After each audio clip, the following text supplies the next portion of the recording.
I came home after surgery and found my clothes in a box. In the backyard, my daughter-in-law said without looking at me, "I thought you weren't coming back." So I cleaned out your closet. I smiled calmly and replied, "Good, because now I'm the one who's going to do the cleaning, and I'm starting with you." And in that moment, the color drained from her face. When I opened my eyes that morning in the hospital, I felt a weight on my chest that wasn't just from the surgery.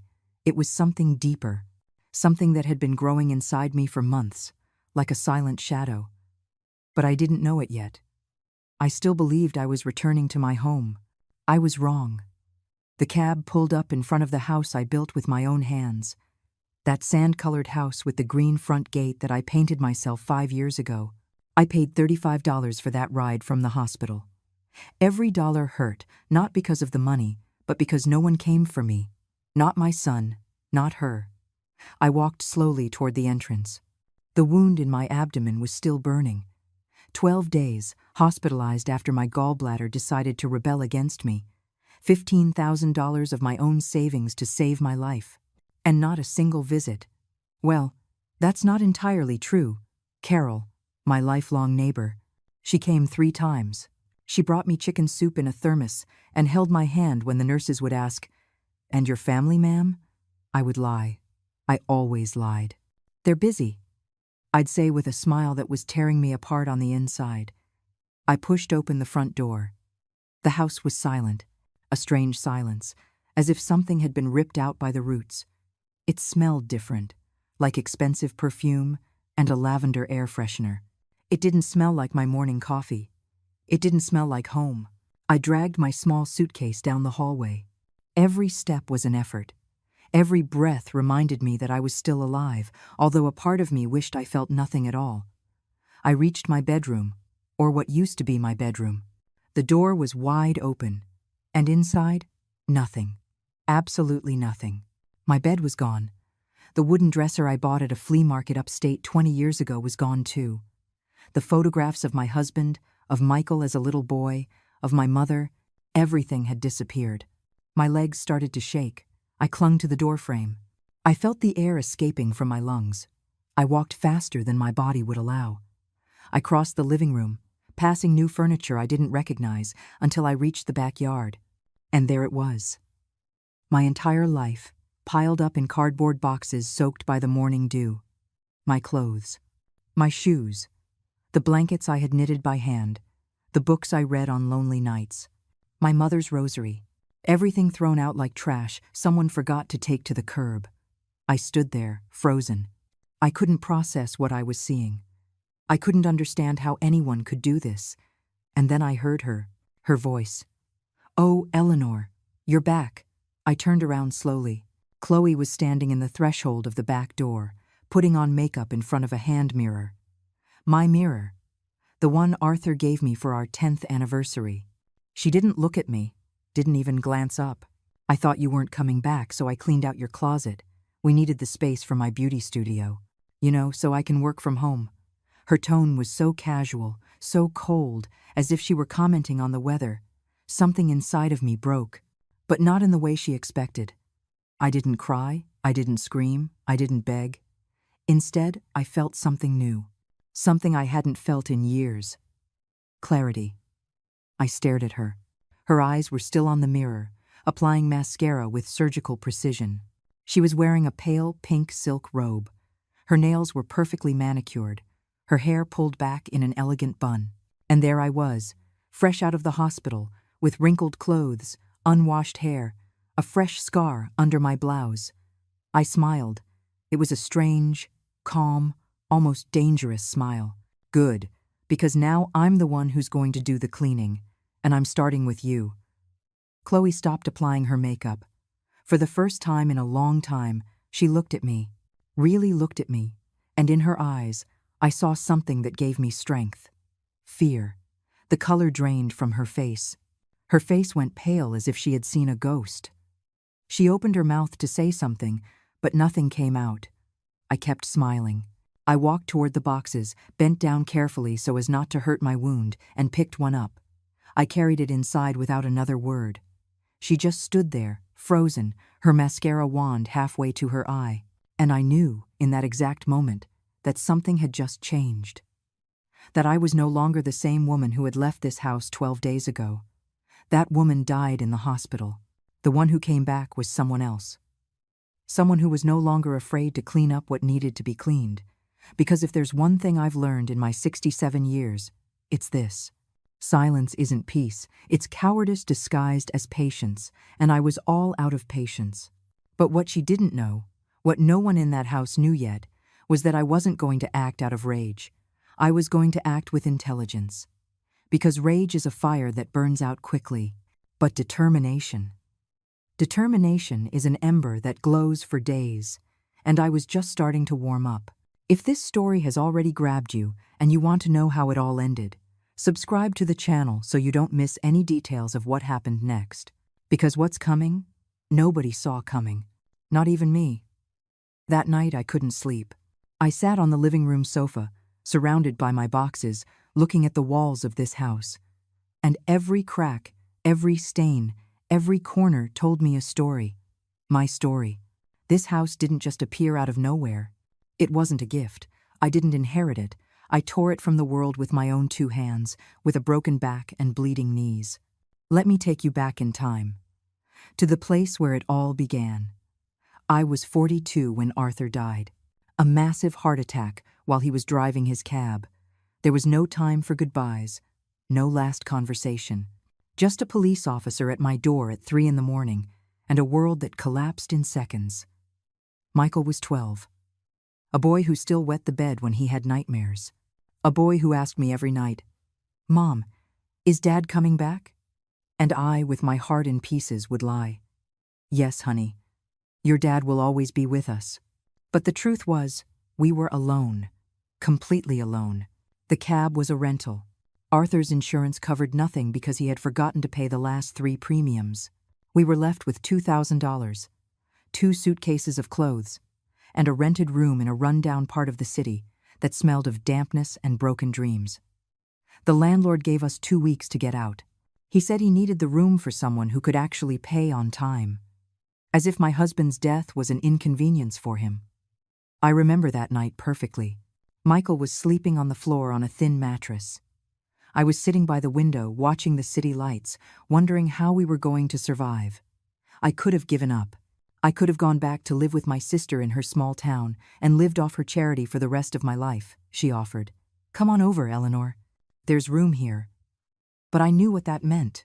It meant being the poor sister, the widow with no future, the one who cleans and cooks in exchange for a roof over her head, the one who lowers her head and says thank you for the handouts.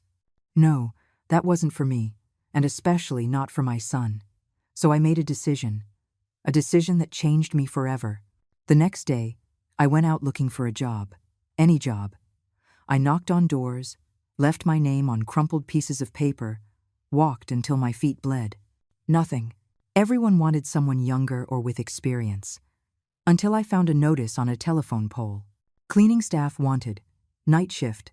Downtown office building. I went that same afternoon. The manager looked me up and down. He was a heavy-set man with a coffee-stained shirt. He asked me 3 questions. "Can you work from 11 at night to 6 in the morning? Do you have a problem with cleaning bathrooms? Do you need breaks?" I answered. Yes, no, and no. He hired me on the spot. The salary was $2,000 a month, a pittance. But it was a start. For 15 years I worked there, 15 years cleaning floors that no one saw. Sweeping empty offices while the rest of the city slept. Mopping bathrooms where important executives left their mess without a second thought. Michael stayed home alone at night. I would leave him prepared food, set alarms for him to do his homework. I called him every 2 hours from the payphone in the building. He never complained. Well, not at first, but I needed more money. So on weekends, I started selling tamales. I would get up at 4 in the morning on Saturdays and Sundays. I'd prepare 100 tamales, chicken, pork, cheese. I sold them at a stall at the weekend farmers market, $5 each. $1,000 a weekend if I was lucky. Sometimes more, sometimes less. Michael helped me. He would wrap the tamales in the husks, arrange them on the trays. He never told me he was tired. He never told me his schoolmates made fun of him because he smelled like food. I saved every dollar, every coin. I put them in a cookie tin hidden under my bed. I didn't spend on anything that wasn't absolutely necessary. Second-hand clothes, repaired shoes, simple food. And so, little by little, penny by penny, something began to grow inside that tin. Hope. After 7 years, I had $18,000 saved. It wasn't much, but it was mine. I found this plot of land on the outskirts of town. It was small, irregular, on an unpaved street. Nobody wanted it. It cost $22,000. I told the owner, I only had $18,000. He looked at me with pity and accepted. I signed the deed with trembling hands. That land was mine. Mine. I hired a local contractor, Mr. Henderson, an older man who worked with his son. I paid them little by little as I could. They built the walls. I carried the cement bags. Michael, 15 years old by then, helped mix the sand. It took us 4 years to finish it. 4 years of sacrifice. Of not eating meat, of not buying new shoes, of not going to the movies even once. But when we put in the last window, when we painted the last wall, when I planted the first tree in the backyard, I cried. I cried like I hadn't cried since Arthur died. Because that house wasn't just bricks and mortar. It was my dignity. It was my promise to Michael that we were going to be okay. It was proof that a single woman, with no education, with no help, could build something that no one could take away from her. Or so I thought. The house has 3 bedrooms. A backyard where I planted a lemon tree and a peach tree. A small but light-filled living room. A kitchen where I prepared thousands of meals for my son. Today, it's worth about $300,000, according to the last appraisal I did a year ago. But to me, it's priceless. Because every brick in these walls holds my sweat. Every window reflects my sleepless nights. Every corner holds the echo of my tired footsteps returning from work. And now, after everything it cost me, after everything I sacrificed, someone wanted to snatch it away. But that night, sitting among my boxes in the living room, surrounded by the wreckage of my life, I made another promise. This house was mine, and nobody, absolutely nobody, was going to take it from me, even if I had to remind them, in the most painful way possible, who the real owner was here. Because what Chloe didn't understand, what my own son had forgotten, is that a woman who builds her house with her own hands also knows how to defend it, and I was ready for war. Only this time, I wasn't going to fight with screams. I was going to fight with something much more powerful, the truth. 3 years ago, Michael came home with a smile I hadn't seen since he was a boy. He had that light in his eyes that only appears when someone falls in love. And I, like any mother, wanted to believe that he had finally found happiness. How wrong I was.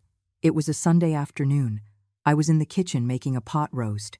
The smell of herbs and roasting meat filled the entire house. Michael walked in holding her hand. "Mom, I want you to meet someone. This is Chloe." I looked up and saw her for the first time. She had long, straight hair, dyed a perfect shade of brown that you can only get in expensive salons. She wore tight designer jeans, a pristine white blouse, and high heels that clicked against my kitchen floor like little hammers. Her nails were done in a perfect French manicure. Her perfume was intense, the kind that costs over $100 a bottle. She looked me up and down just once, quickly, like someone sizing up a used piece of furniture before deciding if it's worth keeping. "It's so nice to meet you, Mrs. Eleanor." Her voice was soft but calculated. She smiled, but the smile didn't reach her eyes. I wiped my hands on my apron and extended my hand. She barely took it with her fingertips, as if she were afraid of getting dirty. "The pleasure is all mine, dear. Come in, come in. Have a seat. Dinner's almost ready." Michael was beaming. They sat at the table while I finished serving. I placed the steaming plates in front of them: pot roast, mashed potatoes, green beans, and fresh dinner rolls. Chloe looked at her plate as if I had served her poison. "Oh, Eleanor, it looks delicious, but I'm on a diet. Do you have anything lighter? A salad, maybe?" I felt a pang in my chest. I had spent 3 hours making that dinner. 3 hours preparing everything from scratch. "Of course, dear." I'll fix you something right now. Michael intervened quickly. Too quickly. Don't worry, Mom. Chloe has to watch her figure. She's a yoga instructor. She has a lot of important clients. Ah, a yoga instructor. Important clients. I swallowed the words I wanted to say and went to the kitchen to make her a salad. Lettuce, tomato, cucumber. Nothing else. No dressing because empty calories are the enemy, as she put it. During the meal, Michael couldn't stop talking about how wonderful Chloe was, about how they met at the gym he went to on weekends, about how she had taught him to value his body and live with intention. I just nodded, smiled. I asked the right questions, but something inside me didn't feel right. There was something in the way she looked at my house, as if she were taking inventory, calculating, planning. When they finished eating, Michael got up to take a work call. Chloe and I were left alone at the table. She leaned forward with a smile that was meant to be friendly. Eleanor, have you always lived here? Yes, dear. I built this house many years ago, after my husband passed away. Oh, how quaint. Quaint. That word hit me like a bucket of cold water. And you've always dressed like this? I looked down at myself. I was wearing a floral blouse I bought at a department store sale 2 years ago. Worn but clean blue jeans. My usual comfortable shoes. This is how I feel comfortable, dear. Of course. It's just, well, if you ever want me to help you update your wardrobe, I have contacts at a few stores. Nothing too expensive, you know. But something more current. Because with all due respect, sometimes you get stuck in the past without even realizing it. She smiled. Michael returned at that moment. Her expression changed completely. Your mom is such a sweetheart. I was just telling her we have to get along wonderfully. Michael looked at me with that light in his eyes. That son's light that believes his mother will finally not be alone, that she'll have female company, that she'll be happy, and I, as always, stayed quiet. The following months were a series of small stings, little comments wrapped in smiles, little humiliations disguised as concern. Oh, Eleanor, what's that smell? Kind of musty. Is it damp? We should change the curtains. Eleanor, are you seriously still using that old blender? Michael, we should buy her a new one. This one has served its purpose. Listen, Eleanor, why do you have so many pictures on the walls? It makes the house look so cluttered, so dark. I'm more into minimalism, you know? The modern look. Each comment was a small knife, but Michael always laughed, always said, That's just how she is, Mom. Don't take it personally. Chloe is very direct, but she means well. Means well. After a year of dating, Michael came home with the news. Mom, Chloe and I are getting married. He hugged me tightly. I hugged him back, feeling something inside me clench. But I smiled, because that's what mothers do. We smile even when our hearts are breaking. The wedding was small. I paid $1,500 to help with her dress. She never thanked me.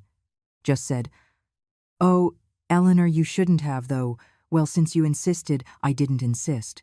She suggested it 3 times until I understood it was an obligation. And then came the proposal. The proposal that would change everything. 2 weeks after the wedding, Michael and Chloe came for dinner. I made a special turkey dinner with all the trimmings. It was September. I wanted to celebrate their marriage with something special. Chloe barely touched it. She said the stuffing was too heavy for her stomach. After dinner, Michael took my hand. Mom, we need to talk about something important. I sat down. My heart already knew something bad was coming. Chloe and I are saving up for our own house. But the market is so expensive. Apartments in decent areas cost over $200,000. And with my salary and the little she makes teaching classes, well, it's going to take us years. Chloe interrupted him in a sweet voice. What Michael is trying to say, Eleanor, is that this house is very big for you all alone. It has 3 bedrooms. You only use 1. And we're paying $1,100 a month in rent for a horrible place. A tiny apartment where we can barely fit. Michael continued. So we were thinking, what if we moved in here temporarily, just while we save up enough? A year, 2 at the most. I promise we won't be a bother. And that way, you won't be alone either. Everybody wins. I remained silent, looking at my son, at this woman I barely knew. And I made the biggest mistake of my life. I said yes. Of course, son. This is your house. It has always been your house. Chloe smiled. This time, it did reach her eyes. But it wasn't a smile of gratitude. It was a smile of victory. They moved in 3 days later. 2 suitcases, a garment bag, and a box of shoes. That was it. They said the rest of their things weren't worth bringing. I gave them the master bedroom, the biggest one, the one with the attached bathroom. No, Mom, that's your room. Don't worry, son. I'll move into the middle one. After all, it's only temporary. Temporary. That word would haunt me for the next 2.5 years. Because what started as a helping hand turned into a silent invasion. A power grab so slow, so calculated, that by the time I realized it, it was already too late. Or so I thought at that moment. Because what neither Chloe nor Michael knew was that this house had an owner, and that owner still had teeth. She was just waiting for the right moment to bite. The first 3 months were bearable. Chloe behaved. Well, more or less. She made comments here and there, but nothing I couldn't ignore. Michael worked long hours at his accounting firm. Sometimes he'd leave at 7 in the morning and get back at 9 at night. I cooked, cleaned, kept the house running like always. But something was changing. Slowly, imperceptibly at first. One day, I came home from grocery shopping and found the living room redecorated. The embroidered pillows I had made myself were in a bag next to the trash. In their place were minimalist gray pillows that looked like rocks. Oh, Eleanor, I hope you don't mind. It's just that those pillows made everything look so cluttered. I need spaces that can breathe, you know, for my peace of mind. I stood there, holding the grocery bags, staring at my pillows in the trash. Of course, dear, whatever you say. A week later, the photographs on the walls started to disappear. First was the one from my wedding to Arthur, then Michael's first communion picture, then the one of my mother. Chloe, have you seen the pictures that were here? Oh yes, I put them in a box in the storage closet. There were just too many, Eleanor. They made the walls look dirty. Besides, nobody uses picture frames anymore. Everything's on cell phones now. We have to modernize. The storage closet. My memories stored away like useless junk. I understand. But I didn't understand. I didn't understand how someone could walk into a house that wasn't theirs and erase the history of the people who actually lived there. Then came the friends. Chloe started inviting 3 women over every Thursday afternoon. They would arrive with their designer bags, their shrill laughter, their expensive shoes that left marks on my freshly mopped floor. They sat in my living room, drank the coffee I made, ate the cookies I bought, and treated me as if I were invisible. Or worse, as if I were the help. Ma'am, could you bring us more sugar? Ma'am, can you turn down the volume on the television? We're talking about important things. Ma'am, do you have any cloth napkins? These paper ones are so cheap. Chloe never corrected them. She laughed with them. Sometimes, as I walked past, I'd hear snippets of conversation. Isn't your mother-in-law going to move somewhere else? Oh, girl, it's complicated. It's her house, right? But we'll see. All in due time. Her house. At least she acknowledged that in front of her friends. Although the tone in which she said it sounded more like an annoyance than respect. But the worst was yet to come. One Saturday, Chloe decided to do a deep clean. I had gone out to visit Carol. When I returned, I found 3 large black trash bags full in the backyard. What's this, Chloe? Oh, Eleanor, I was cleaning and found so many old things that were no use anymore. Out-of-style clothes, broken shoes, books nobody reads. You have to let go of the past to make room for the new, don't you think? I opened one of the bags. Inside was the sweater Arthur used to wear on Sundays. The one that still held his scent. The poetry books I read on sleepless nights. The shoes I wore to Michael's wedding. Chloe, these are my things. Oh, Eleanor, but you don't use them anymore. They were stored in boxes taking up space. I thought I was doing you a favor. A favor. She was stripping me of my history and calling it a favor. I took everything out of the bags. I carried it to my room. Chloe sighed dramatically. Well, suit yourself if you want to live surrounded by old junk. That night, when Michael got home, I told him what had happened. I expected him to get upset, to defend me for once. "Mom, Chloe is just trying to help. You know she likes things to be orderly. Don't take it personally." That phrase became his answer for everything. But there was something I did take personally. Something that broke my heart in a way I didn't think was possible. It was a Tuesday afternoon. I was in the kitchen making iced tea. I heard Chloe talking on the phone in the living room. Her voice was louder than usual. "No, Mom, it's not that easy. She's still here." "Yes, I know, it's been 2 years. Michael says we can't kick her out because she's his mom. But Mom, this house is worth almost $300,000. If we sold it, we could buy something better in a decent neighborhood and still have money left over." "What?" "No, she has nowhere to go. She has a sister in some small town. But I don't think she'd want to go." "Well, she'll have to get used to it. She's not at an age to be making decisions anymore." I stood frozen with the pitcher of iced tea in my hands. She wanted to sell my house. My house. The house I built with my own sweat. And Michael knew. And he hadn't said anything. I didn't eat dinner that night.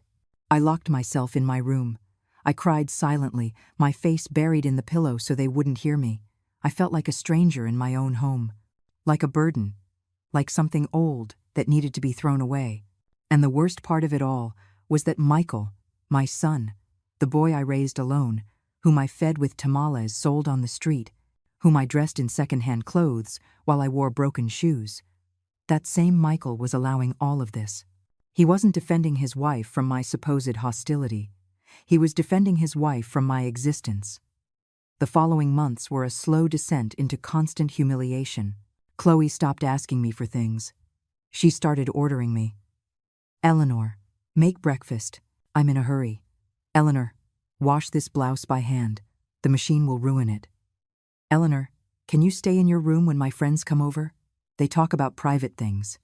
I obeyed, because I didn't know what else to do, because I was afraid of losing my son, because at 67, I felt tired, so tired. And then came the record collection. Arthur used to collect vinyl records. Old soul music, classic rock, folk singers. We had 43 records. I kept them on a wooden shelf in the living room. To me, they were sacred. They were the only thing I had left of his voice singing on Sundays while we cooked together. One day I came home from the market and the shelf was empty. "Where are the records?" Chloe was painting her nails on the sofa. "Oh, those. I threw them out. They took up too much space, and nobody uses record players anymore, Eleanor. Besides, they smelled weird, like mildew." I felt the floor open up beneath my feet. "You threw them out?" "Yes, the garbage truck already came, so there's nothing to be done. But don't worry, I put a plant there. It looks much better, fresher." I stood there staring at her. This woman had just thrown away the last pieces of my husband, the last echoes of his voice. And she had done it with the same indifference with which one throws away a used piece of paper. I didn't say anything. I didn't scream. I didn't cry in front of her. I went to my room. I closed the door. I sat on the bed and cried until I had no more tears left. That night, something inside me began to die. Not my spirit, not my strength, but my fear. Because when you have nothing left to lose, when they have taken away everything you loved, when you have hit rock bottom, there's only one option left: to rise. And I was about to rise. I just didn't know it yet. What I needed was one last push, one final humiliation to break the last thread that tied me to submission. And that push was about to arrive. It was coming in the form of a surgery and some wet boxes in the backyard. The pain started on a Tuesday night, a sharp pain on my right side, just under my ribs. At first, I thought it was indigestion. Maybe something I ate didn't agree with me. I drank some chamomile tea and went to bed early. But the pain didn't go away. It stayed there, pulsing, growing like a beast waking up inside me. At 3 a.m, I woke up drenched in a cold sweat. The pain was unbearable. It doubled me over. I couldn't breathe properly. Every inhale was a stab. I dragged myself to the door of Michael and Chloe's bedroom. I knocked softly. "Son." "Michael." Silence. I knocked harder. "Michael, please. I feel really sick." I heard movement inside. Footsteps. The door opened just a crack. Chloe appeared, her face annoyed. Her hair was messy. Her eyes were swollen with sleep. "What is it, Eleanor? It's 3 in the morning. It hurts so much. Here. I can't. I can't breathe right. Oh, Eleanor. It's probably just gas. Take some Pepto-Bismol and go back to bed. Michael has to get up early. Don't wake him for this." And she closed the door. She closed the door in my face while I was doubled over in pain. I stood there, in the dark hallway, holding my side, feeling the pain intensify. Tears streamed down my cheeks, not just from physical pain, but from something much worse, absolute loneliness. I went back to my room. I sat on the bed. The pain was so intense, I started to feel dizzy. I picked up my cell phone with trembling hands and called the only number I knew would answer. "Hello? Carol? I'm so sorry to wake you." "Eleanor? What's wrong? You sound awful. It hurts so much. I don't know what to do. I'm on my way. Don't move." 15 minutes later, Carol was knocking on my door. She's had a copy of my keys for years. She came straight into my room and found me curled up, clutching my stomach. "Oh my God, Eleanor. This isn't normal. I'm taking you to the hospital right now." "No, I don't want to be a bother. Don't be silly, let's go." She helped me get dressed. She supported me as we walked to her car. We passed Michael's bedroom. The door was still closed. They didn't even come out to see what was happening. Carol took me to the emergency room at the general hospital. The doctors checked me quickly. Blood tests, ultrasound. A young doctor on duty explained with a serious voice. "Mrs. Eleanor, your gallbladder is severely inflamed. There are large stones. One is blocking the bile duct. We need to operate immediately. If we wait, there could be serious complications. Peritonitis, sepsis." Sepsis. That word sounded like death. "How much does the operation cost?" "Between $13,000 and $15,000, depending on complications." $15,000. Almost all that was left of my savings. "Go ahead, doctor. Do what you have to do." Carol squeezed my hand. "Do you want me to call Michael?" I thought about that closed door. About Chloe telling me it was just gas. About 2.5 years of being invisible in my own house. No, let him sleep. I was operated on that same morning. It was a complicated surgery. There was bleeding. My gallbladder was worse than they thought. I was in the operating room for 4 hours. When I woke up, it was already afternoon. Carol was still there, sitting by my bed, holding my hand. "How do you feel?" "Like I got hit by a truck." She smiled, but her eyes were watery. "Eleanor, the doctor said it was serious. If you had waited a few more hours." She didn't finish the sentence. She didn't have to. "Did you call Michael?" "Yes, this morning. I told him you were in the hospital, that you'd had emergency surgery. He said he'd come as soon as he could, that he had an important meeting at the office." An important meeting. His mother almost dies, and he had an important meeting. Something inside me hardened at that moment, like metal cooling after a fire. "I see. Eleanor. It's okay, Carol. I get it now." The hours passed. Afternoon turned into evening. The nurses came in and out. They asked if I needed anything, if I was in pain, if I had called my family. Are they on their way? I lied. Carol stayed with me until 10 at night. She had to leave because her husband was alone at home and had just gotten out of the hospital himself with heart problems. "Don't worry. Go on home. I'm fine. I'll be back early tomorrow." "You don't have to." "I'll be back early," she repeated firmly. She kissed my forehead and left. I was alone in that hospital room. The smell of disinfectant, the constant beeping of the machines, the cold fluorescent light, and nobody came. That night I cried. I cried like I hadn't cried in years, not from the physical pain. The morphine took care of that. I cried from the pain in my soul, from feeling disposable, from realizing that to my son, I was no longer a priority. I was an obstacle. The next day, Michael showed up at 11 in the morning. He was wearing his office suit. He looked tired, stressed. "Mom, how are you?" "Alive, apparently." "Sorry I didn't come sooner. I had a meeting yesterday I couldn't cancel, and this morning I had to close out a report, but I'm here now." He sat in the chair by my bed. He checked his phone twice in 5 minutes. "Was it serious?" "Yes, son. You could have lost me." He fell silent. He put his phone away. He looked at me with guilt. I'm sorry, Mom. Where's Chloe? At home. She wasn't feeling well. I think she caught a cold. A cold. I almost died, and she had a cold. I see. But she asked me to give you a hug from her. A hug from her. How generous. Michael stayed for 20 more minutes. We talked about unimportant things. The weather, his work, how expensive gas was. We didn't talk about what was really important. About how I felt ignored that morning. About how his wife closed the door in my face. About how I was alone in the ER while he slept peacefully. Before he left, he kissed my forehead. Call me if you need anything, okay? I'll come when I can. When he can. He didn't come back. I was hospitalized for 12 days. 12 days because there were complications. An infection. A high fever. The doctors had to adjust my antibiotics 3 times.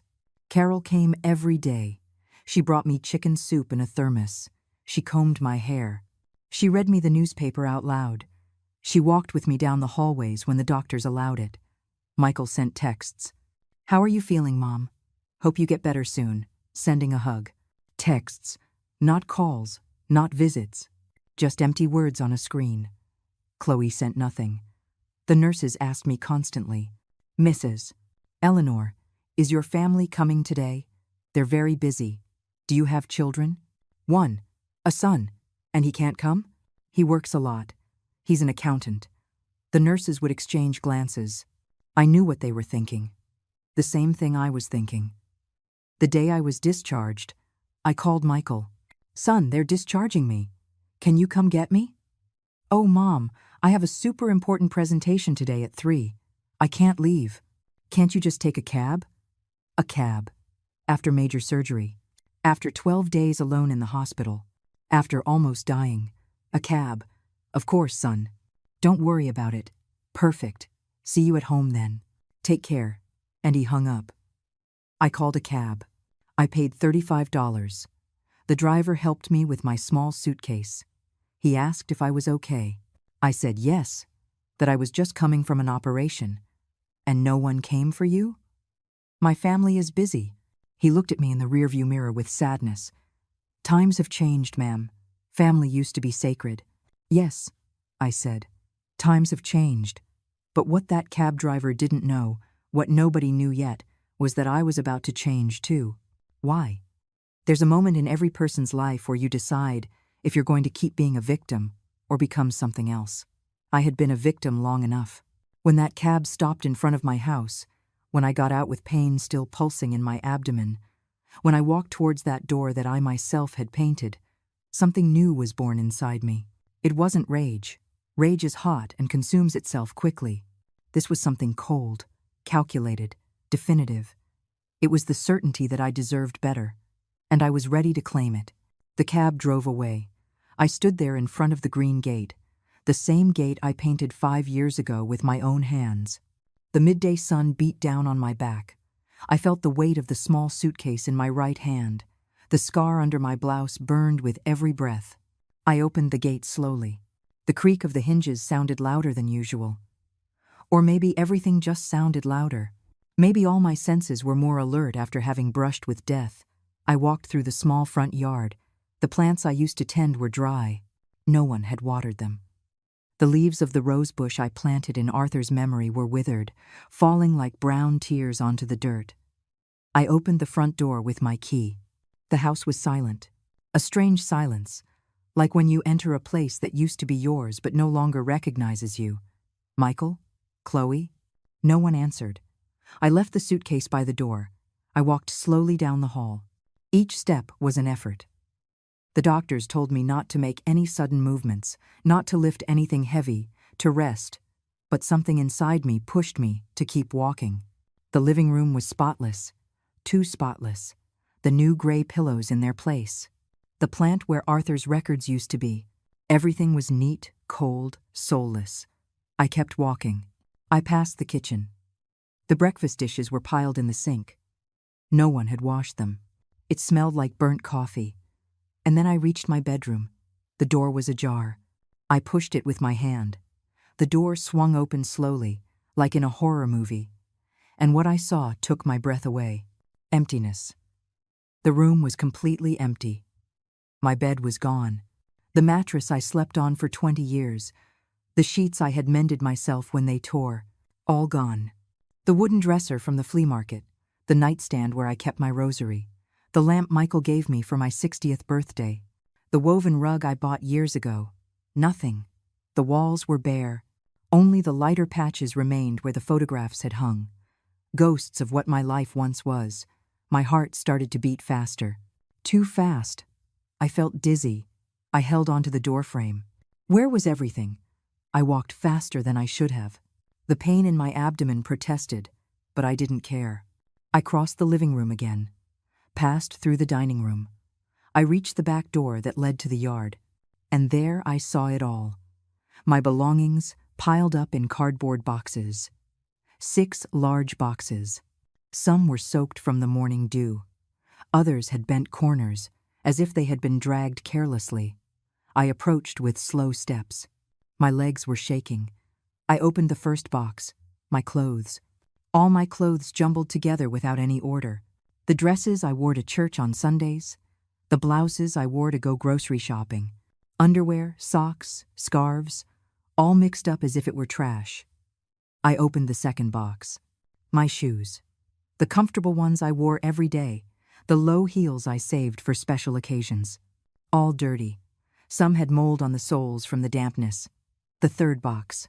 The sheets from my bed, the towels, the blankets I knitted by hand over years of lonely winters. The fourth box. My books.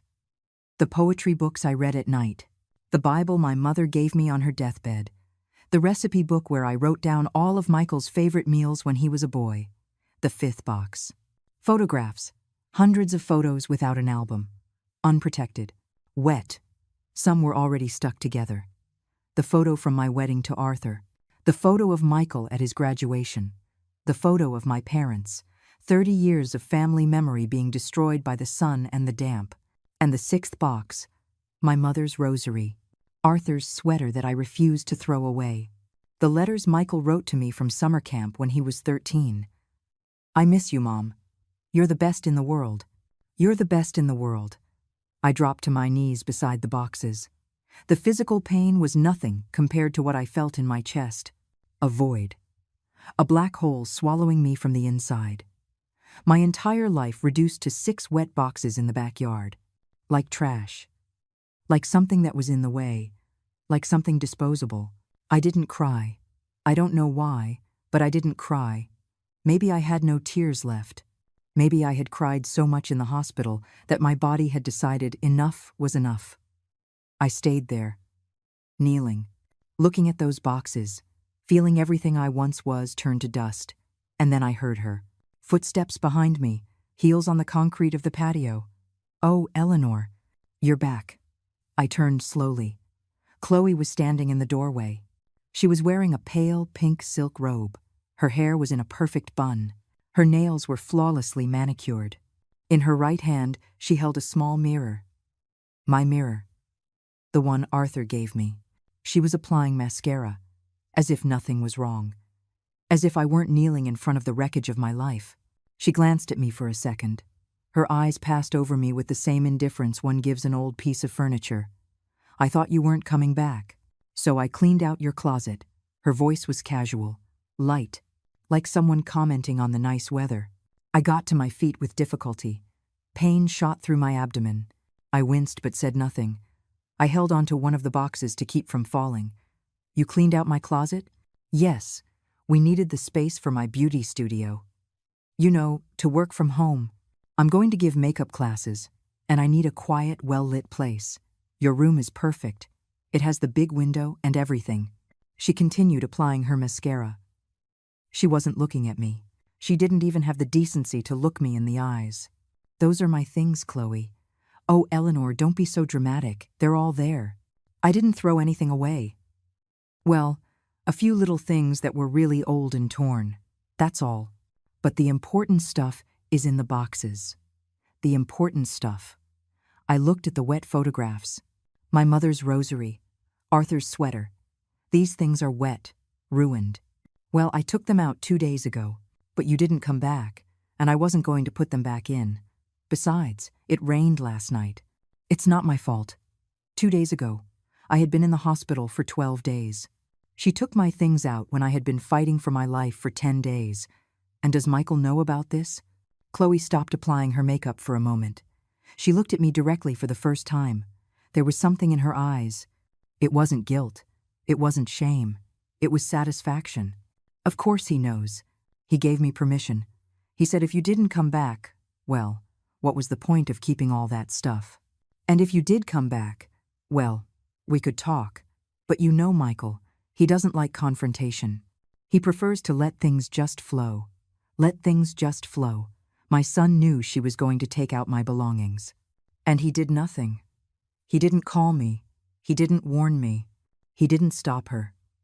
I felt something strange at that moment. It wasn't sadness. It wasn't rage. It was absolute clarity. Like when a dirty window breaks and suddenly you can see everything with perfect sharpness. I saw this woman standing in front of me, with my mirror in her hand, in my house, using my bedroom, disposing of my life like someone throwing out the trash. And I understood something fundamental. This wasn't going to stop. She wasn't going to change. Michael wasn't going to defend me. If I didn't do something, I would end up living in a storage room in my own house. Or worse, on the street. Because that's what she wanted. For me to leave, to disappear, to cease to exist. And then I did something that took her by surprise. I smiled. It wasn't a kind smile. It wasn't a smile of resignation. It was a cold smile. Calm. Dangerous. Good. Chloe stopped applying her makeup. She looked at me, confused. What? I said, good that you cleaned out my closet, dear. Because now I'm the one who's going to do the cleaning. What are you talking about? I took a step toward her, slowly, holding my wound but never taking my eyes off hers. And I'm starting with you. Her mirror fell to the ground with a dry thud. Her face went pale. All that confidence, all that indifference she had just a moment ago, it evaporated. The color drained from her face, as if she had seen something in my eyes she never expected to see. Fear, because maybe, for the first time in 2.5 years, Chloe understood something important. This house had an owner, and that owner had just woken up, pick up my things, and take them to the living room. All of them. Now. What? No, I'm not. Now, Chloe. My voice wasn't loud. I wasn't yelling. But there was something in my tone that made her freeze. Something that told her the game was over. That the submissive woman, the invisible woman, the woman who put up with everything in silence, that woman had died in the hospital, and the one standing in front of her was someone else. Someone with nothing left to lose, and that made me dangerous. Chloe swallowed hard. She looked at the boxes, she looked at me, and for the first time since I'd met her, she lowered her gaze. Okay, I'll carry them. Good. Start. She bent down, picked up a box, carried it with difficulty, her perfectly manicured hands, now dirty with wet cardboard. I watched her walk toward the house, carrying my things, my memories, my life. And I stood there in the yard, under the midday sun, feeling something inside me harden like steel. Because now came the hard part. Now came the war. But I wasn't going to fight with screams or tears. I was going to fight with something much more powerful, the truth. And the truth was, this house was mine. The deed was in my name. I paid for every brick, every window, every door, and nobody, absolutely nobody, was going to take it from me. Chloe finished bringing the boxes into the living room.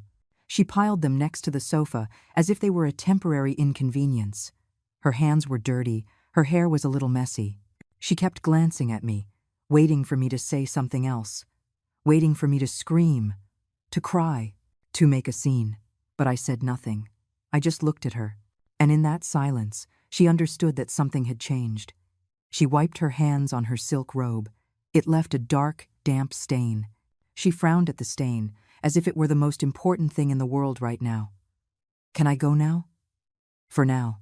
Those 2 words made her hesitate. She stood there, uncomfortable, as if she didn't know whether to stay or go. Finally, she turned and walked toward the bedroom. My bedroom. The one she had now turned into her beauty studio. I was left alone in the living room, surrounded by my boxes. I sat on the sofa. The pain in my abdomen reminded me that I was still weak, that I had just gotten out of the hospital, that I should be resting. But I couldn't rest, not yet. I took my cell phone out of my pocket. My hands were trembling. I dialed Michael's number. It rang 5 times before he answered. Hello? Michael? It's me. Mom, you're back? Is everything okay? His voice sounded distracted. I could hear background noise. Voices. He was probably at the office, surrounded by people. I need you to come home. Now. Mom, I'm in the middle of a meeting. Can it wait? No, it can't wait. There was a silence. Maybe he detected something different in my voice, something he hadn't heard before. Did something happen? I got home and all my things were in the backyard. In boxes. Wet. Another silence. Longer this time. Oh, that. Look, Mom. Chloe mentioned she needed your room for her project. I told her to wait until she talked to you. But, well, you know how she is. She gets ahead of herself sometimes. Gets ahead of herself. As if throwing out all of someone's belongings was just getting ahead of herself. Michael, I just came from the hospital. I almost died. And I came home to find my entire life thrown out like trash. Mom, don't exaggerate. They're in boxes. She didn't throw them away. We can put them somewhere else. Somewhere else? This is my house, Michael. Yes, of course it's your house. Nobody's saying it isn't. Then come home. Now. The 3 of us need to talk. He sighed. That sigh he used when I bothered him with my problems. Okay, I'll leave in an hour. I'll be there around 7. Can you wait until then? I looked at the clock. It was 2:30 in the afternoon. Yes, I can wait. Perfect. We'll talk later. Take care, Mom. And he hung up. Take care, Mom. As if it were that simple. I left the phone on the table. I sat there, looking at the boxes, thinking, analyzing every detail of the last 2.5 years. And it was at that moment, in the silence of the afternoon, that I made a decision. I wasn't going to react emotionally. I wasn't going to scream or cry or beg. That version of me was useless now. I had already tried being the understanding mother, the tolerant mother-in-law, the woman who made herself small so as not to bother anyone. And it had led me to be kneeling, in front of my own belongings, in the backyard of my own house. No, this time I was going to do things differently. I was going to play the game, but by my rules. I got up from the sofa carefully. I went to my purse and took out my old notebook, the one where I kept track of my grocery bills. I found a pen and started writing. I made a list. A list of everything I knew, everything I had seen, everything I had heard. The bank statements I had found in the trash 3 months ago. Chloe had used my credit card without permission. $62,000 in purchases I hadn't authorized. Clothes, shoes, beauty treatments. The conversations I had overheard. That time, she spoke to her mother on the phone about selling the house. The texts on Michael's phone. The ones I checked one night when he fell asleep. Texts where Chloe pressured him. Your mother has lived here long enough. We need our space. The real estate agent. I had seen a woman with a briefcase enter the house 2 weeks ago. Chloe was showing her the rooms. I overheard snippets of conversation. This property could easily sell for $300,000. I wrote everything down. Dates, names, amounts. And then I did something I had never done in my life. I called a lawyer. Not just any lawyer. I called Ethan Hayes, a man I had met years ago when I sold tamales on Sundays. He was a law student then. I used to give him an extra tamale when I saw he only had coins to buy one. He would tell me, Mrs. Eleanor, one day I'll pay you back. I never knew what became of him until 6 months ago. I saw him in the local paper. Now he was a lawyer specializing in family and property law. He had his own firm. I looked up his office number online. I dialed with my heart pounding. Hayes and Associates Law Firm. Good afternoon. Good afternoon. I'd like to speak with Mr. Ethan Hayes, please. Who may I say is calling? Eleanor. Eleanor Villarreal. Tell him, I'm the tamale lady. There was a pause. then hold music. And then his voice. Mrs. Eleanor? Ethan? I mean, Mr. Hayes. I'm sorry. No, no, ma'am. For you, I'll always be Ethan. How are you? It's been years. I need help, son. Legal help. His tone changed immediately. Professional, but warm. Tell me what's happening. And I told him everything. Every detail. From Chloe's arrival to the boxes in the yard. From the unauthorized charges to the plans to sell my house. He listened without interrupting. When I finished, there was a silence. Mrs. Eleanor, this is financial elder abuse and possible fraud. Do you have the deed to the house? Yes, it's in a safe in my closet. Or it was. I don't know if it's still there. Check. Now. And if it is, put it somewhere safe where no one else has access. Is the house in your name only? In my name only. No co-owners. Perfect. That gives us a very strong position. Do you have the credit card statements? The ones I found in the trash? I saved them. Excellent. I need you to do something else. Can you record conversations? Record? Your cell phone has a voice recorder. Use it. If Chloe or your son say anything incriminating about the house, about selling it, about kicking you out, record it. It's legal to record in your own home. Those recordings can be used as evidence. I understand. Mrs. Eleanor, I'm going to be very clear with you. If you want to regain control of your house and your life, you have to be willing to see this through to the end. This could get ugly. Your son is going to have to choose a side. He already chose a side, Ethan, a long time ago. Then, are you ready? I looked at the boxes. I looked at the walls of my house. I thought about all the years it took me to build this. I thought about Arthur, about the early mornings cleaning offices, about the tamales sold under the Sunday. I'm ready. Good. I'll come to your house tomorrow. I'll bring the necessary documents. In the meantime, act normal. Don't let them see you're planning something. Can you do that? I can. One last thing, ma'am. We should also contact Chloe's mother. Sometimes families don't know how their children behave. And if she's a decent woman, we might have an ally. Chloe's mother. I hadn't thought of that. I only knew her from the wedding. A serious woman with a tired face. Mrs. Davis. I remembered she apologized to me for not being able to help more with the wedding expenses. I think I have her number saved somewhere. Find it. We may need it. Thank you, Ethan. You don't know how much this means to me. You gave me food when I had nothing, ma'am. You treated me with dignity when I was just a poor student. Now it's my turn to return some of that kindness. Don't thank me. Just get ready, because what's coming won't be easy. We hung up. I sat there, feeling something I hadn't felt in a long time. Hope. No, it wasn't just hope. It was something stronger. It was determination. It was power. It was the certainty that I wasn't alone, that I had rights, that this battle could be won. I went to my bedroom. Well, the one Chloe had now taken over. I opened the door without knocking. She was there, arranging bottles of nail polish on a new shelf. She turned, surprised. What are you doing here? I came for something that's mine. I walked to the closet. I opened it. The safe was still on the floor, partially covered by a blanket. I pulled it out. What's that? Nothing that concerns you. I dialed the combination. It opened.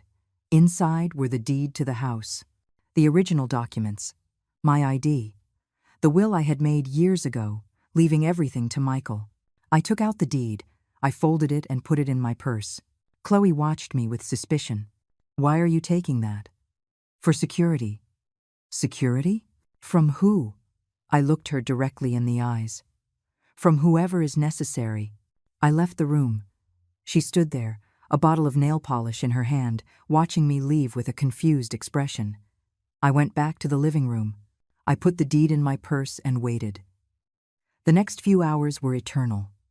I sat on the sofa. I didn't eat. I didn't turn on the TV. I just waited.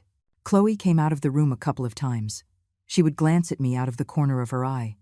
I would smile at her, a calm smile that clearly made her nervous. Because there was something different about me, and she could feel it. At 7:15, I heard Michael's car pull up outside. The door opened. He walked in with his briefcase, looking tired. "Mom, I'm home." "Okay, tell me what happened." He sat down across from me. Chloe came out of the room and stood behind him, her arms crossed. And there we were, the three of us, like a dysfunctional family in a stage play. I looked at them both. And I smiled. That smile that changed everything. Because at that moment, they still thought I was the same old woman. The one who endured. The one who forgave. The one who made herself small. They didn't know that woman had died in the hospital. And the one sitting across from them was someone completely different. Someone who was no longer afraid. Someone who was ready to take back what was hers. "Sit down properly," I said in a calm voice, "because this is going to take a while." And I began to speak. That night, I didn't tell them everything I knew. I didn't show them all my cards. Because that's the difference between reacting with emotion and acting with intelligence. Emotion screams. Intelligence waits. I told them enough. I told them I felt humiliated to find my things in the yard, that I needed time to recover from the surgery, that I expected more respect from both of them. Michael apologized. He said it was all a misunderstanding, that Chloe had gotten ahead of herself, but that she had good intentions. Chloe just nodded. She didn't apologize. She just said, "I didn't mean to offend you, Eleanor." But her eyes said something else. Her eyes said, "This isn't over." And she was right. It wasn't over. It was just beginning. I told them I would stay in the small bedroom, the one that faced the backyard. The smallest one, the coldest one, the one I used to use as a sewing room. "I'll be fine there," I said. "I just need my bed and my basic things." Michael seemed relieved, as if everything could be solved with a simple relocation. "I'll help you set everything up tomorrow, Mom." "That's not necessary. I can do it." That night, after they had locked themselves in the master bedroom, I stayed awake in that small room. I had assembled my bed as best I could. I took my blankets out of the boxes. I hung a few blouses in the tiny closet. And then I did what I had to do. I took out my cell phone. I scrolled through my contacts until I found the number I needed. Mrs. Davis, Chloe's mother. It was 11 at night, maybe too late to call. But something told me I had to do it now. Before I lost my nerve, I dialed. It rang 4 times. "Hello?" A tired voice. "An older woman. Mrs. Davis?" "Yes, who's this?" "This is Eleanor. Eleanor Villarreal, Chloe's mother-in-law." There was a surprised silence. "Oh, Mrs. Eleanor. What a surprise. Is everything okay?" "It's a bit late. Forgive the hour, Mrs. Davis. I need to talk to you. It's important. Did something happen to Chloe?" "No. Well, yes. It's complicated. Could we meet tomorrow? Somewhere neutral? A coffee shop, maybe?" Another silence. Longer this time. "Does Chloe know you're calling me?" "No. I see." Her voice changed. It became more serious. "Look, Mrs. Eleanor, I know my daughter. I know what she's like. If you're calling me behind her back, it's because something serious is happening." "Very serious, Mrs. Davis. Tell me where and when. I'll be there." I gave her the name of a coffee shop that was 10 blocks from my house. We agreed to meet at 11 in the morning. When I hung up, I felt like I had taken the first real step. I was no longer alone. I was building something, a plan, a strategy. It was hard to sleep that night. The mattress was thinner than my old one. The room was cold. I could hear the sounds from the street. But it wasn't just that. It was the adrenaline, the anticipation. For the first time in years, I felt like I had control over something. The next morning, I got up early. I made coffee. I prepared breakfast. Scrambled eggs, toast, hot coffee. As always, Michael left in a hurry. He gave me a kiss on the forehead. "Thanks for breakfast, Mom. You look better." "I feel better, son."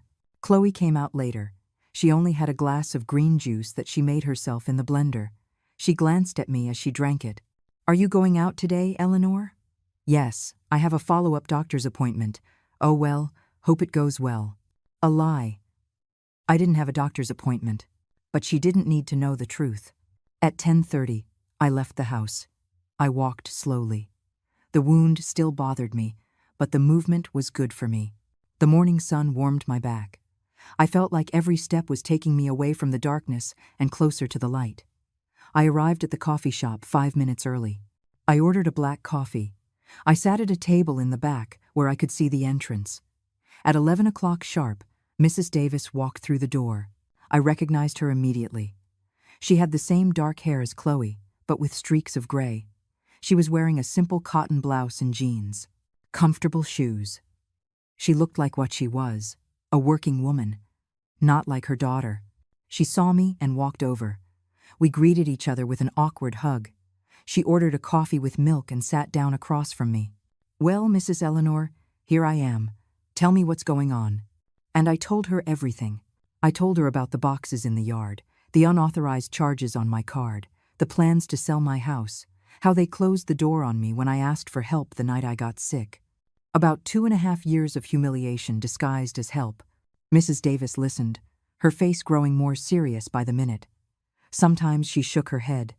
Sometimes she pressed her lips together. When I finished, she was silent for a long moment. She picked up her coffee. She put it down on the table. She looked at me with sad eyes.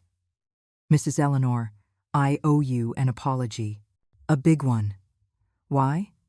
"Because I raised that girl. And somewhere along the way, I failed. I don't know where. I don't know when. But I failed." Her voice was trembling. Chloe was always ambitious. Ever since she was little, she wanted what we didn't have. She was ashamed that I worked cleaning houses, that we lived in a humble neighborhood. When she was old enough to work, she never wanted to do anything that would get her hands dirty. She always looked for the easy way out. "Mrs. Davis, no, let me finish. I warned her when she married Michael. I told her, respect your mother-in-law. That woman sacrificed her life for that boy. Don't you dare look down on her." But Chloe just said, "Oh, Mom, you're always so dramatic. I know what I'm doing." She wiped away a tear that was beginning to form. "And now, I find this out, that my daughter put your things in the yard as if they were trash, that she's using your credit card without permission, that she wants to sell your house. Mrs. Eleanor, I didn't raise a thief. I didn't raise someone who abuses the elderly. But that's what my daughter is. And it hurts me to admit it, but it's the truth." I took her hand. It was cold. "It's not your fault, Mrs. Davis." "Yes, it is. Because I overprotected her. I gave her everything I could, even if it wasn't much. And I never taught her the value of hard work, of respect, of gratitude." We sat in silence for a moment. The sound of the coffee shop surrounded us. People laughing, cups clinking, background music. "What are you going to do?" she asked. "I'm going to get my house back. And my dignity." "How?" I told her about the lawyer, about the deed I had secured, about the evidence I was gathering. "I need your help, Mrs. Davis. Whatever you need. Anything. When the time comes, I need you to be there. I need your daughter to see that you know the truth, that I'm not alone in this. Sometimes, shame hurts more than any legal punishment." She nodded firmly. "I'll be there. I promise." We said goodbye with a hug, warmer this time, more real. When I left that coffee shop, I felt like I had won something important. An ally. A witness. Someone who could confirm that I wasn't crazy, that I wasn't exaggerating. I walked back home slowly. Chloe was in the living room, looking at her phone. She looked up when I came in. "How was your appointment?" "Good. Everything is healing well." "That's good." I went to my small room. I closed the door. And then I did something Ethan had asked me to do. I activated the voice recorder on my cell phone. I left it in my pocket, recording. Because from now on, every conversation could be evidence. Every word could be the difference between winning and losing. The next few days were strange. I acted normally. I cooked, I cleaned, I smiled. But inside, I was watching everything, noting everything. Chloe started getting more calls. I would listen from my room. "Yes, Mom." "No, not yet. It's more complicated than I thought. She's being difficult. I don't know. Michael isn't supporting me like he should." I realized something. Chloe was lying to her own mother. Mrs. Davis knew nothing of what was really happening. Her daughter was painting a different picture for her. One afternoon, while Chloe was in the shower, I checked her purse. I know, it's not right. But I no longer cared about what was right or wrong. I cared about the truth. I found a brochure from a real estate agency, an appraisal of the house, $320,000. I also found a piece of paper with numbers jotted down. Calculations, $320,000. Commission, 6%, $19,200. Net, $300,800. Divided by 2, $150,000, $400 each. Divided by 2. Her and Michael.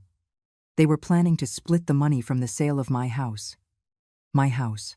The house I built with my own hands. I took a picture with my cell phone. I put everything back in its place. I returned to my room just as I heard her turn off the shower. That evening, Ethan came to the house. He arrived at 8, when Michael still wasn't home from work. I answered the door, feigning surprise when I saw him. "Ethan, what are you doing here?" "Mrs. Eleanor, I was in the neighborhood and remembered you lived around here. I wanted to say hello." Chloe appeared behind me. "Who is it?" "An old friend." "Ethan, this is Chloe, my daughter-in-law." He extended his hand. He smiled professionally. "A pleasure to meet you. Ethan Hayes, attorney at law. Mrs. Eleanor helped me a lot when I was a student." The word attorney made Chloe's expression flicker for a split second, just long enough for me to notice. "Nice to meet you," she said in a controlled voice. "May I come in for a moment? I'd love to catch up with Mrs. Eleanor." Of course, I said. "Come in, son." We sat in the living room. Chloe excused herself, saying she had things to do in her room, but I knew she was listening from the hallway. Ethan spoke in a normal voice, as if we were really just catching up. He asked about my health, about Michael, about the house, and I answered naturally. But in my purse, my phone was recording everything. Before he left, he gave me an envelope. He did it discreetly, like someone giving a gift. "A little something, ma'am. For old time's sake. Thank you, son. You're very kind." When I closed the door, Chloe came out of her room. "Who was that?" "A young man I knew years ago. He became a lawyer, imagine that. And what did he want?" "Nothing, just to say hello." I looked her straight in the eye. "Why? Are you worried about something?" "No, just curious." But I saw the fear in her eyes. Because now she knew I was in contact with a lawyer, and that changed things. That night, in my room, I opened the envelope Ethan had given me. Inside were legal documents, options, strategies, and a handwritten note. "Mrs. Eleanor, you have every right on your side. When you're ready, we will take the next step. Trust me, trust the justice system, and above all, trust yourself. Ethan." I put the documents in a safe place, under the mattress of my new bed, in an envelope marked medical prescriptions. And I continued to wait, watching, collecting evidence. Because a war isn't won in a day. It's won with patience, with strategy. And I had learned to be very patient. All that was left was the perfect moment to strike, and that moment was getting closer and closer. 2 weeks passed. 2 weeks where I acted like the submissive mother-in-law I had always been. I cooked, I cleaned, I smiled. But inside, every piece was moving into place. Ethan and I communicated through texts. He guided me, told me what to look for, what to record, what to document. And I obeyed. I found more things, many more. One afternoon, while Chloe was at her yoga class, I checked the desk she had set up in my old bedroom. There they were, the original credit card statements, the ones she had taken from the mail before I could see them, $62,300 in unauthorized purchases. Shoes from Nordstrom for $8,000. Facials for $15,000.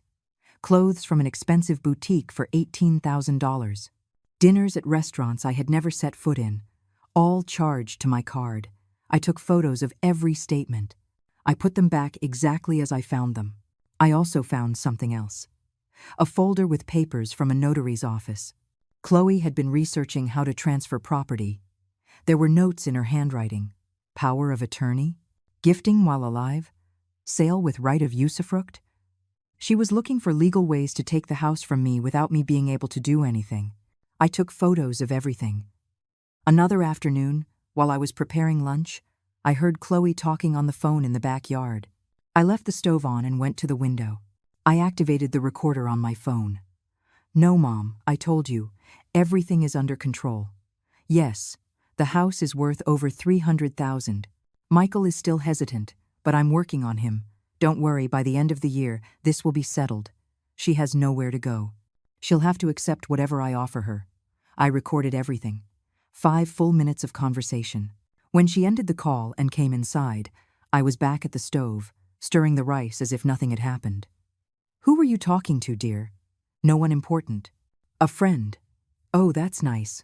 Lunch is almost ready. She looked at me strangely, as if something wasn't right, as if she sensed I knew more than I was letting on, but she said nothing. The day Ethan had asked for arrived. The day of the confrontation. Mrs. Eleanor, he told me on the phone, we have enough evidence. It's time to spring the trap. We're going to have a family meeting. You, Michael, Chloe, Mrs. Davis, and me. At your house, this Saturday. Are you sure? Completely. Trust me. What if Michael refuses to come? He won't refuse, because you're going to tell him it's an important meeting about the house, that he needs to sign some papers. He'll come. He was right. On Wednesday night, when Michael got home from work, I waited for him in the living room. Son, I need to talk to you. Tell me, Mom, is everything okay? Yes, everything's fine. I just need you to be here on Saturday, at 4 in the afternoon. Don't make other plans. What for? There are some papers I need to sign. About the will. I want you to be present, and I want Chloe to be here too. I saw something in his eyes. Hope? Greed? Of course, Mom. We'll be there. Do you need help with anything? No, everything's arranged. My lawyer is coming. Your lawyer? I didn't know you had a lawyer. I do now. It's important to have things in order at my age. He nodded. He seemed calm. He probably thought he was going to inherit everything right then and there, that I was preparing for my death. How wrong he was. Saturday arrived. I got up early. I got ready carefully. I put on my favorite blouse, the one Arthur gave me, the one with blue flowers. I did my hair nicely. I put on a little makeup. I wanted to look good for what was coming. I wanted them to see me for who I was, the owner of this house. At 3:30, Ethan arrived. He was carrying his leather briefcase. He was dressed formally, in a suit. He greeted me with a kiss on the cheek. Ready, Mrs. Eleanor? Ready? Nervous? No, I'm not afraid anymore. Good, because they're going to be. At 3:50, Mrs. Davis arrived. I had asked her to come a little early. I needed to prepare her for what she was about to hear. Mrs. Davis, what's going to happen here is going to be difficult. You're going to hear things about your daughter that will hurt you. I know, and I'm prepared. Do what you have to do, Mrs. Eleanor. At 4 o'clock sharp, Michael and Chloe came out of their room. They were surprised to see Ethan. They were even more surprised to see Mrs. Davis. Mom, what are you doing here? Chloe turned pale. I was invited. Sit down, dear. What is going on here? Michael looked at me, confused. Please, sit down, I said in a firm voice. They both sat on the sofa, together, like a single unit, like they had been for 2.5 years a team against me. I sat in the armchair. Ethan stood beside me. Mrs. Davis sat in another chair, serious, her hands clasped in her lap. The silence was thick. I could hear the ticking of the clock on the wall. Well, Ethan began, thank you all for being here. My name is Ethan Hayes. I'm a lawyer specializing in family and property law. Mrs. Eleanor hired me to resolve a situation that has become unsustainable. Chloe squeezed Michael's hand. He swallowed hard. What situation? Michael asked. I took the floor. The situation where you two are trying to steal my house. Michael turned pale. What? Mom, what are you talking about? Nobody is trying to steal anything from you. Oh, really? Ethan opened his briefcase. Then what is this? He took out the printouts. He placed them on the coffee table, one by one, like poker cards. The credit card statements. The photos of the notary papers. The house appraisal. The calculations for splitting the money. The transcripts of the recorded conversations. Everything. Chloe stopped breathing. I literally saw the color drain from her face. Michael picked up the papers with trembling hands. He read them, one by one, and with each paper, his expression changed from confusion to surprise, from surprise to shame. "Chloe, what is this?" She didn't answer. She was speechless. "Did you use my mom's credit card without permission? $62,000? Silence. Were you researching how to sell the house? Without telling me?" More silence. Mrs. Davis spoke. Her voice was as cold as ice.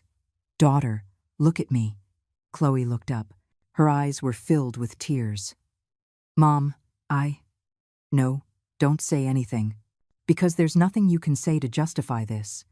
Mrs. Davis picked up one of the papers. The transcribed recording. She read it aloud. "She has nowhere to go. She'll have to accept whatever I offer her. That's what you said. About the woman who opened her home to you, who gave you a roof over your head, who cooked for you for 2.5 years. Mom, it's not what it looks like." "Oh, isn't it? Then explain to me what it is. Because from where I'm standing, my daughter has become the thing I despise most in this world. An abuser." Chloe started to cry, but they weren't tears of remorse. They were tears of rage, of frustration at being caught. Michael put the papers down on the table. He looked at me with red eyes. "Mom, I didn't know about all this. I swear, I knew Chloe wanted us to sell the house someday, but I thought it was just an idea. I didn't know she was researching how to do it. I didn't know about the card. I didn't know. And the boxes in the yard? You knew about those, didn't you?" He was silent. "Ansvemi, Michael. Did you know they were going to put my things in the yard while I was in the hospital fighting for my life? She told me they were just going to reorganize, that they were going to give you the cooler, quieter room." "Lies," Chloe said suddenly. "You knew exactly what we were doing. Don't play the victim now." Michael looked at her in disbelief. "What? You heard me. You knew we wanted your mom to leave, that she was in our way. We talked about it 100 times. But now that you're caught, you're acting all surprised. It was like watching a mask fall off." Chloe wasn't pretending anymore. She wasn't acting. She was showing her true face. And it was ugly. Ethan spoke again. "Mr. Michael, Mrs. Chloe, let me explain your legal situation. First, the unauthorized use of a credit card is fraud. It's a criminal offense. Second, any attempt to transfer or sell a property without the owner's consent also constitutes fraud. Third, financial abuse of a senior citizen is an aggravating factor that can result in jail time." Chloe stopped crying. Now she was just staring at the floor. But Mrs. Eleanor is a generous woman. She doesn't want to destroy her family. So she asked me to give you an option. Michael looked at me with hope. "What option, Mom?" I stood up. My abdomen hurt, but I didn't care. I needed to be standing for this. "Chloe, this is your option. You stay in this house for 1 more month. Just 1. During that month, you will work. You will clean. You will cook. You will do the laundry. Just like I did for 2.5 years without anyone thanking me. You will pay rent. $850 a month. And you will pay back the $62,000 you stole from my card. You can pay it in installments if you want. But I need a promissory note signed before a notary." She looked up. Her eyes were flashing. "And if I refuse? Then we press criminal charges. And Ethan assures me that with this evidence, you will go to jail." Absolute silence. "You decide," I continued, "dignity or prison." Mrs. Davis approached her daughter. "Daughter, accept. Please. Accept and learn your lesson." "Lesson? What lesson, Mom? That old people always win? That I have to put up with humiliation?" "No," I answered. "The lesson is that respect isn't begged for. It's demanded, and I've had enough." Chloe looked at me with a hatred so pure I could feel its weight. But it didn't scare me anymore. Because the hatred of someone who is wrong has no power. "I accept," she said through clenched teeth. "But only because I have no choice." "Good," Ethan said. "We're going to sign a document right now, with witnesses. And if you don't comply with the terms, the criminal charges will be filed automatically." He took the documents out of his briefcase. Chloe signed them with a trembling hand. Mrs. Davis and Ethan signed as witnesses. When she was done, Chloe stood up and walked to her room without a word. I was left with Michael. And me? Mom? What's going to happen to me? I looked at him. My son, the boy I raised alone, the one I fed by selling tamales, the one I dressed in secondhand clothes while I wore broken shoes. You have to decide, Michael. Either you support your mother and acknowledge that allowing all of this was wrong, or you go with her. But, Mom, no buts. I gave you life. I gave you everything I had. The least I deserve is respect. And if you can't give me that, then you have no place in my house. He was silent for a long time. Then he spoke in a broken voice. I'm sorry, Mom. I'm truly sorry. I was a coward. I should have defended you. I should have seen what was happening. But I was so blind, so what? So comfortable? Living here without paying for anything. Saving money. It was easy to ignore your suffering because it was convenient for me. For the first time in all of this, I saw real remorse in his eyes. I'm going to fix it, Mom. I don't know how, but I'm going to fix it. Good. Start by going to therapy, you and me, together, to heal this. Will you give me that chance? You're my son. You'll always have chances, but the boundaries are no longer negotiable. He nodded. He stood up. He hugged me. And for the first time in years, I felt like I was hugging my real son, not the manipulated version Chloe had created. When everyone left, I was alone in the living room. Mrs. Davis said goodbye with a strong hug. Thank you for showing me the truth, Mrs. Eleanor. And forgive me for my daughter. You don't have to apologize for her. Everyone is responsible for their own actions.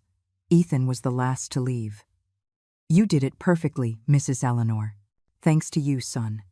I couldn't have done it alone. Yes, you could have. You just needed the right tools. You always had the courage. When I closed the door, I stood in the center of my living room, my house, my home. And for the first time in 2.5 years, I breathed easily because I had won. Not just the legal battle, but something more important, my dignity. The month that followed was strange. Like living in an inverted reality, Chloe fulfilled her part of the agreement because she had no choice, but she did it with contained rage, with every movement loaded with resentment. The first morning, I got up early, as always.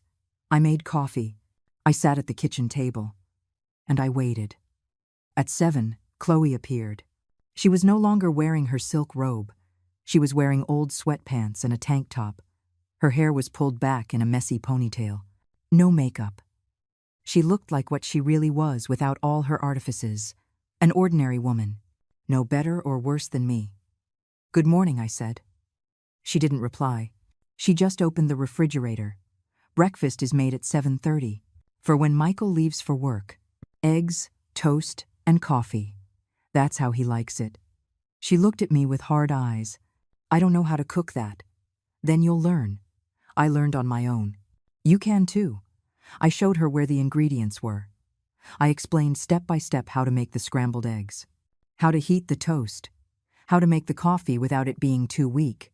She followed the instructions with clumsy movements. She burned the first 3 pieces of toast. The eggs were runny. The coffee was weak. But I said nothing. I just watched. Michael came out at 8. He looked at the breakfast in surprise. He looked at Chloe. Then he looked at me. Chloe cooked? That's right. And you? I supervised. He sat down. He tasted the eggs. He didn't say anything, but I saw on his face that they weren't like mine. Still, he ate it all. He gave Chloe a kiss on the cheek. Thanks for breakfast. She didn't answer. She just nodded with a tense jaw. When Michael left, Chloe left the dirty dishes in the sink and walked toward her room. The dishes are washed immediately after eating, I said without raising my voice. She stopped. She turned slowly. Excuse me? The dishes. They're washed now. They're not left to pile up. I'm not your maid. No, you're my tenant. And in this house, whoever uses the dishes washes them. That's how it's always been. We stared at each other. It was like a silent duel. But this time, I didn't look away first. She went back to the sink. She turned on the faucet with more force than necessary. She started washing the dishes with rough movements. Water splashed. The soap stained her shirt. And I sat there, drinking my coffee, watching as for the first time in her life, Chloe did something she didn't want to do. The following days followed the same pattern. I assigned her tasks: clean the living room, mop the floors, scrub the bathroom, do the laundry by hand, the delicate items, just as she always asked me to do with her clothes. She obeyed. But with each task, her resentment grew. One afternoon, while she was mopping the kitchen floor, I went over and checked her work. "You missed a spot here. And over there too. You have to move the mop under the furniture, not just around it." She gripped the mop handle so tightly her knuckles turned white. "Why are you doing this? You've already won. You've humiliated me. What more do you want? I want you to understand." "Understand what? What it feels like." What feels like? To work without anyone thanking you. To do things for others and only receive criticism in return. To feel invisible in your own home. She dropped the mop. "I never made you feel invisible, didn't you? Then tell me, Chloe, how many times did you thank me in 2.5 years? How many times did you ask me how I was? How many times did you see me as anything more than an obstacle?" Silence. That's what I thought. She picked up the mop. She finished cleaning without another word. But I saw something in her eyes. It wasn't remorse yet, but maybe it was the beginning of something. A crack in her armor of indifference. In the second week, Chloe brought the first payment. $850 in cash. She left it on the kitchen table without looking at me. "Here's the rent." "Thank you." "And the $62,000? I already signed the promissory note. I'm going to pay $5,000 a month. It's going to take me a year, but I'll pay it. Good." I took the rent money and put it in my purse. She just stood there, as if she wanted to say something but didn't know how. "What is it?" I asked. "Nothing. Just. Why didn't you report me? You could have put me in jail." I looked at her. I really looked at her. And I saw something I hadn't seen before. Fear, yes, but also confusion. As if she didn't understand why someone she had hurt could show her mercy. "Because I'm not like you, Chloe. I don't enjoy the suffering of others. But I also won't let anyone walk all over me. So what am I to you? An experiment? A lesson? You're someone who needs to learn that actions have consequences and that respect isn't optional. It's fundamental." She looked down. "My mom isn't speaking to me. She says I disappointed her." "And did you disappoint her?" A long silence. "Yes, I guess I did." It was the first time she had admitted anything. The first real crack in her facade. By the third week, something had changed. Chloe was still doing the chores, but not with so much anger. Her movements were less rough. She wasn't breaking things accidentally anymore. She wasn't leaving jobs half-finished hoping I would finish them. One morning, she made breakfast without being asked. The eggs still weren't perfect, but they weren't raw anymore. The toast wasn't burnt. "Good job," I said. She looked at me, surprised, as if she didn't expect a compliment. "Thanks." Michael was changing too. He started therapy as I had asked. We went together once a week. It was awkward at first. There was so much to say, so much accumulated pain. But little by little, we began to heal. One night, after dinner, Michael stayed with me in the kitchen while I washed the dishes. Chloe had already gone to bed. "Mom, I need to tell you something." "Tell me, son." "I'm going to separate from Chloe." I stopped washing. I turned to look at him. "Are you sure?" "Yes." The therapist helped me see a lot of things. And one of them is that Chloe and I are not good together. She convinced me to do things that go against my values, to ignore the person who loves me most in the world. My mom. His voice broke. "I can't stay married to someone who doesn't respect my mother. And I can't keep being the kind of son I was. That has to change." I hugged him. He clung to me like he did when he was a child. "Do you forgive me, Mom?" "I already forgave you, son. Now you have to forgive yourself." "I'm going to stay here for a while, if you'll let me. To help you. To make up for lost time. There will always be room for you in this house. It's your home, but with boundaries. Like you said." "With boundaries?" he confirmed. The last week arrived faster than expected. Chloe had already packed her things. 2 suitcases, the same ones she arrived with 2.5 years ago. On the last day, a Sunday morning, she came out of her room. It wasn't my room anymore. It never really was. She found me in the kitchen drinking coffee. Eleanor. Yes? I want to tell you something before I go. She sat across from me. For the first time, her eyes held no harshness. They held something else.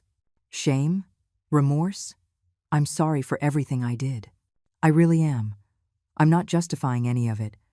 But I want you to know that this month taught me more than I've learned in my entire life. What did it teach you? That honest work has dignity.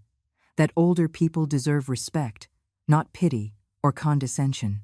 And that you are much stronger than I ever thought. She took a breath. My mom was right. I became someone she doesn't recognize. Someone I don't recognize either. And that has to change. And is it going to change? I don't know, but I'm going to try. I'm going to move back in with my mom. I'm going to find a job. A real job. Not just teaching yoga to rich ladies. And I'm going to pay you back every penny I owe you. Even if it takes me years. I believed her. Maybe I was naive. Maybe she was just saying what she thought I wanted to hear. But there was something different in her voice. Something authentic. I wish you luck, Chloe. I really do. Do you forgive me? I thought about that question. Did I forgive her? Could I forgive all the pain she caused me? Forgiveness isn't something that's given overnight. But I'll tell you this. I no longer hold a grudge against you. And I hope you find your way. One that doesn't walk over other people. She nodded. She stood up, extended her hand. I took it. It was a brief handshake, but it meant something. An hour later, a cab arrived for her. Mrs. Davis came too. She hugged her daughter with tears in her eyes. Let's go home, sweetie, and let's start over. Chloe got into the cab. Before closing the door, she looked at me one last time. Thank you, Eleanor, for not destroying me, for giving me a lesson instead of a punishment. Take care, dear, and remember, true wealth isn't in what you own, but in what you don't let them take from you. The cab drove away, and with it went the darkest chapter of my life. I stood in the doorway. Michael came out and stood beside me. How do you feel, Mom? Free. For the first time in years, I feel free. You did it. You got your house back. Not just my house. I got back my dignity, my voice, my strength. He hugged me.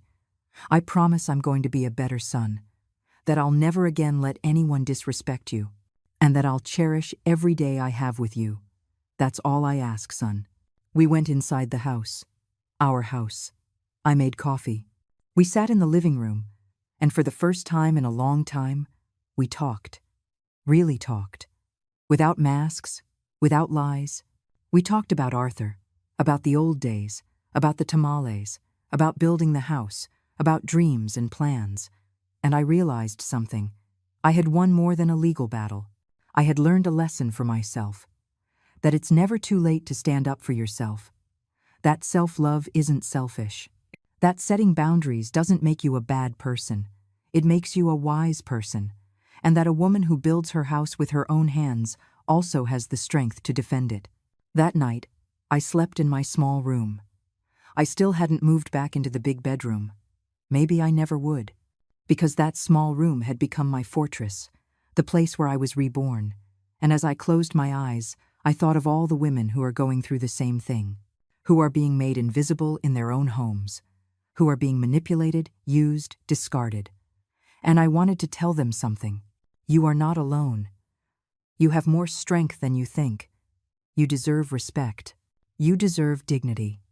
And that it's never, ever too late to say, enough, because I said it. At 67 years old, after almost dying, after hitting rock bottom, I said it, and it changed everything. Epilogue. 6 months have passed since that day. Michael is still living with me, but now he pays rent, he insisted. It's only fair, Mom. I'm an adult. I should contribute. He also helps with the housework. We cook together on Sundays. We watch old movies. We talk about Arthur without crying. He's dating someone new, a woman different from Chloe. A woman who greets me with respect, who asks how I'm doing, who brings flowers for the house. I told Michael, "Now this is a good woman. But if she ever changes, promise me you won't let yourself be blinded." "I promise, Mom." Chloe kept her word. Every month, a deposit of $5,000 arrives. We're already at $30,000 paid. There's still a ways to go, but she'll do it. Mrs. Davis calls me every week. She tells me Chloe got a job in an office. Nothing glamorous, but it's honest work. And that little by little, they're rebuilding their relationship. I'm happy for them. Carol is still my confidante, my sister for life. We have lunch together on Thursdays. She tells me I'm glowing, that I look years younger. It's because I'm not carrying the weight of the world anymore, Carol. I learned to let go. Ethan has become a close friend. He comes for dinner once a month. I make him a pot roast. He eats it all and asks for more. Nobody cooks like you, Mrs. Eleanor. My house is still mine. The deed is in a safe deposit box at the bank. I wrote a new will, clearer, more protected. And I'm still here, in the house I built, in the life I reclaimed. Some nights I sit in the backyard, under the stars, and I talk to Arthur. I did it, my love. I defended what was ours. I defended our house, and I defended my dignity. And I feel him answer me. In the wind that rustles the leaves of the lemon tree, in the scent of the flowers I planted, in the peace that now fills every corner. Because this story isn't just mine. It's for all the women who have ever felt invisible, who swallowed their words, who lowered their heads. It's to tell them, stand up. It's not too late. It's never too late. Because true wealth isn't in what you possess. It's in what you don't allow to be taken from you. Your home, your dignity, your voice, your right to exist without apology.